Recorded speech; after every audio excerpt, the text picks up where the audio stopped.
20 से 25% जो लेबर है वो यहाँ से पलायन कर गई है। दिनों के अंदर ये समझो जी 20 से 25% लेबर गई है तो 20 से 25% का तो नुकसान ऑलरेडी है ही, करोड़ों में तो लोगों का जाके बैठता ही है। देखो जी 25-30% प्रोडक्शन लॉस है तो वी कैन एक्सपेक्ट कि ये करोड़ों में तो है।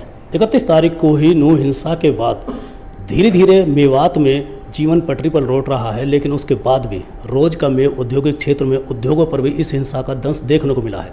हालांकि काफ़ी हिंसा के कारण काफ़ी उद्योगों को नुकसान हुआ है, क्योंकि जो यहाँ पर लेबर थी वो यहाँ से पलायन कर गई। हमारे साथ कुछ उद्योगपति खड़े हैं, आइए उनसे जानते हैं कि इस टाइम हालात क्या हैं और इस हिंसा के दौरान उनको कितना नुकसान का सामना करना पड़ा। जी, सबसे पहले बताइए कि हिंसा के दौरान यहाँ पर क्या माहौल था और अब आपको कितना नुकसान उठाना पड़ा इसका?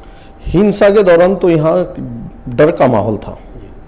अब क्या है कि धीरे धीरे पटरी सामान्य हो गई है, डर की तो कोई ऐसी बात नहीं है। लेकिन क्या हो गया कि यहाँ पे हिंसा के बाद में 20 से 25% जो लेबर है वो यहाँ से पलायन कर गई है, जिसकी वजह से अब इंडस्ट्री चलानी बड़ी मुश्किल हो रही है यहाँ पे। और वो जो बाकी हैं वो भी डरे हुए हैं, भय के साए में सारे के सारे वर्कर, समझ में नहीं आ रहा आगे क्या होगा। करीब कितने का नुकसान मान के चलें इन 16 दिनों के अंदर?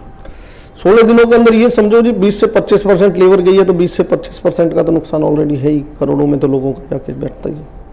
हालांकि इस समय ये कहा जा रहा है कि जो लेबर थी जो चली गई वो वापस नहीं आई है। अब हमारे साथ और भी यहाँ पर उद्योगपति खड़े हैं। सर क्या कहेंगे? जो इस हिंसा के दौरान हुआ है उस दौरान जो लेबर हमारे पास पहले थी, जो गई है अपने परिवार के साथ चले गए हैं, वो लोग वापस आने से डर रहे हैं, और जो अभी है वो भी भय के माहौल में काम कर रहे हैं। तो उनका ना होना हमारे प्रोडक्शन लॉस है जी। प्रोडक्शन लॉस की वजह से हमें अपने ऑर्डर्स पूरे करने में दिक्कत आ रही है। सर यहाँ पर कहाँ किस किस प्रदेशों के यहाँ पर जो लेबर है यहाँ पर? हमारे पास यूपी के हैं, ज़्यादातर तो यूपी के हैं, बाकी कुछ कॉन्ट्रैक्ट की लेबर है जो लोकल है, वो लोकल लेबर अभी बिल्कुल नहीं आ रही, और यूपी के लोग भी काफ़ी चले गए। तो करीब कितना नुकसान मान के चले हिंसा के दौरान, क्या मान? और आंकड़े के हिसाब से तो करीब 20 से 25-30% का लॉस है। पहले बिजली की वजह से दिक्कत आ रही थी, अब इस दंगों की वजह से हो गया, तो लॉस तो देखो जी करोड़ों में है जी। तो इस समय क्या आप मानते हैं कि कितने दिनों में हालात सामान्य होंगे? अभी जो माहौल देख रहे हैं हम, उसके हिसाब से माहौल तो ठीक हो रहा है।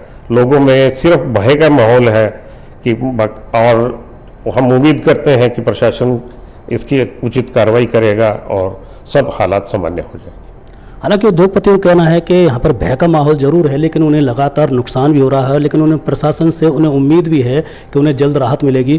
क्या कहेंगे इस मामले में? सर 31 तारीख को जैसे ये हालात पैदा हुए थे तो प्रशासन के पास कुछ लिमिटेड सोर्सेज थे, तो 2-3 दिन तो उनकी तरफ से हमें कोई हेल्प नहीं मिली थी।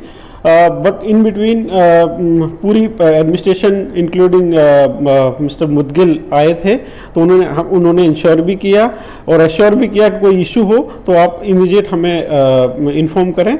तब से वो हालात पे नज़र रखे हुए हैं और प्रशासन बहुत ज़्यादा मुस्तैदी से काम कर रहा है। हालात धीरे धीरे पटरी पे आ रहे हैं। करीब कितना नुकसान मान के चलेंगे? देखो जी 25-30% प्रोडक्शन लॉस है तो वी कैन एक्सपेक्ट कि ये करोड़ों में तो है। उद्योगपतियों का कहना है कि इस हिंसा के कारण करोड़ों रुपए का नुकसान रोज का मेव उद्योग क्षेत्र को हुआ है, लेकिन उन्हें उम्मीद भी है प्रशासन से कि जल्द ही हालात सामान्य होंगे, और यही उम्मीद की जा रही है कि जल्दी हालात सामान्य हो। नूह से संजय राघव, आज तक।